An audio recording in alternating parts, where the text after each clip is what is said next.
Irmãos e irmãs, estamos celebrando o 10º domingo do tempo comum ano B. Na primeira leitura de Gênesis, capítulo 3, de 9 a 15, está escrito: Depois de Adão ter comido da árvore, o Senhor chamou e disse-lhe: Onde estás? Ele respondeu: Ouvi o rumor de vossos passos no jardim, e como estava nu, tive medo e escondi-me. Disse Deus: Quem te deu a conhecer que estavas nu? Terias tu comido dessa árvore da qual te proibira comer? Adão respondeu: A mulher que me destes por companheira deu-me do fruto da árvore e eu comi.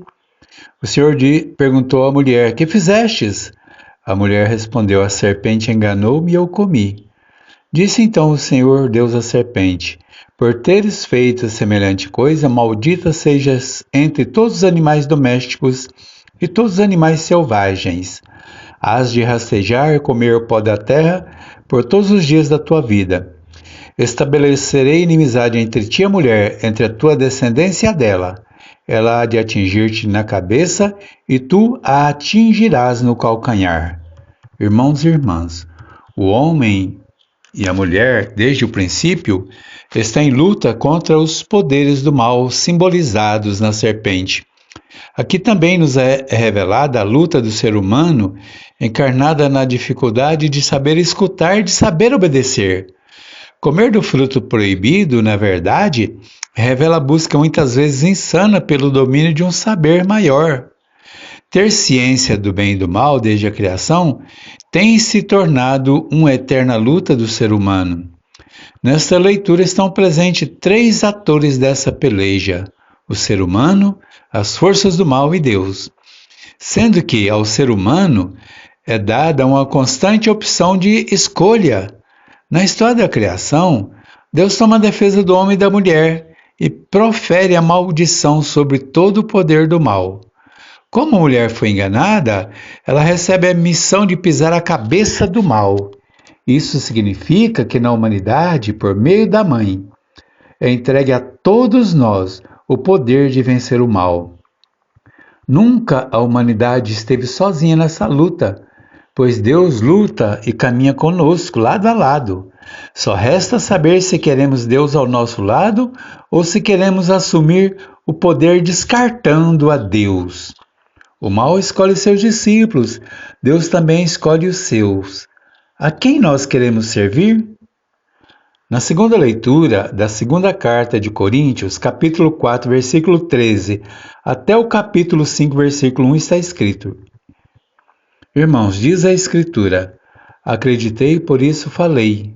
Com este mesmo espírito de fé, também nós acreditamos e por isso falamos. Sabemos que aquele que ressuscitou o Senhor Jesus também há de ressuscitar a todos nós. Tudo isso é por vossa causa, para que uma graça mais abundante multiplique as ações de graças de um número maior de cristãos pela glória de Deus. Por isso, não desanimemos. Ainda que em nós o homem exterior se vá arruinando, o homem interior vai se renovando dia a dia. Não olhemos para as coisas invisíveis, olhemos para as invisíveis. As visíveis são passageiras, as invisíveis são eternas. Bem sabemos que se essa tenda, que é a nossa morada terrestre, for desfeita, recebemos nos céus uma habitação eterna, que é obra de Deus e não é feita pela mão dos homens.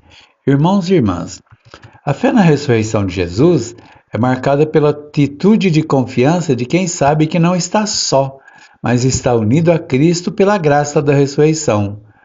Paulo trata das duas realidades. As coisas visíveis são passageiras, as invisíveis são eternas.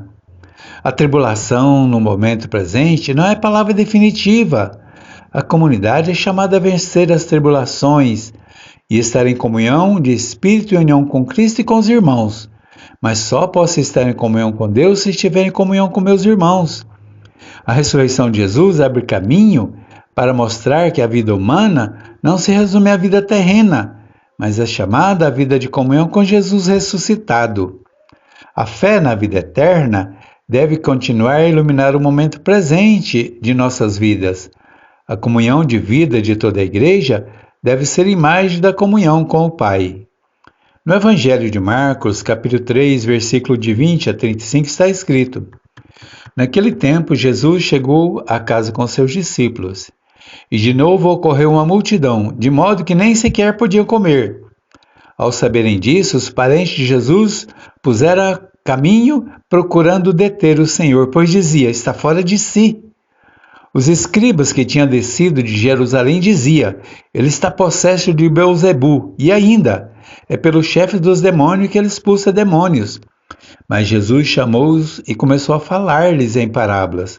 Como pode Satanás expulsar Satanás? Se um reino estiver dividido contra si mesmo, tal reino não poderá aguentar-se. Em verdade vos digo, tudo será perdoado aos filhos dos homens, os pecados, as blasfêmias que tiverem proferido. Mas quem proferir blasfêmia contra o Espírito Santo nunca terá perdão, será réu de pecado eterno. Referia aos que dizia está possesso de um espírito impuro. Entretanto, chegaram sua mãe e seus irmãos, que ficaram de fora e mandaram-no chamar. A multidão sentada em volta dele, quando lhe disseram, tua mãe e teus irmãos estão lá fora à tua procura. E Jesus respondeu, quem é minha mãe e meus irmãos? E olhando para aqueles que estavam à sua volta, disse, eis minha mãe e meus irmãos. Quem fizer a vontade de Deus, esse será meu irmão, será minha mãe e será minha irmã. Irmãos e irmãs, neste evangelho, dois grupos tentam barrar a ação de Jesus. De um lado, a família. Certamente, os familiares estavam com medo da perseguição por parte dos judeus e dos romanos. Eles pensavam que as atitudes de Jesus iriam comprometer a todos. Do outro lado, os escribas tentavam colocar o povo contra Jesus, dizendo que ele fazia tudo por obra de Beelzebu. Nessas duas formas de olhar, está a tentativa de calar Jesus.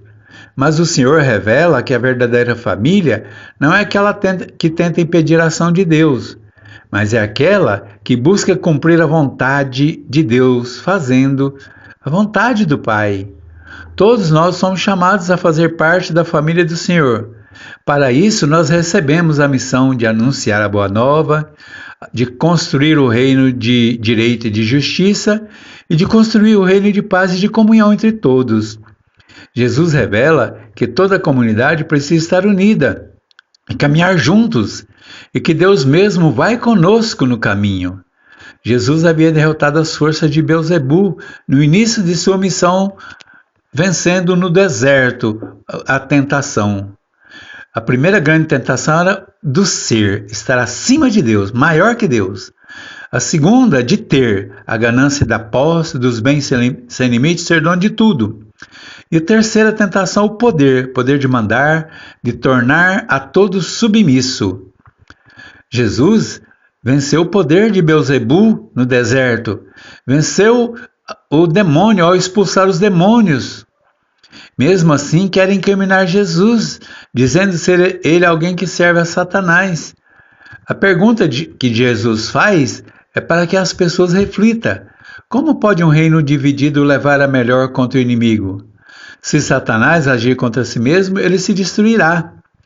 Neste momento, Jesus revela que todo pecado será perdoado, menos a blasfêmia contra o Espírito Santo.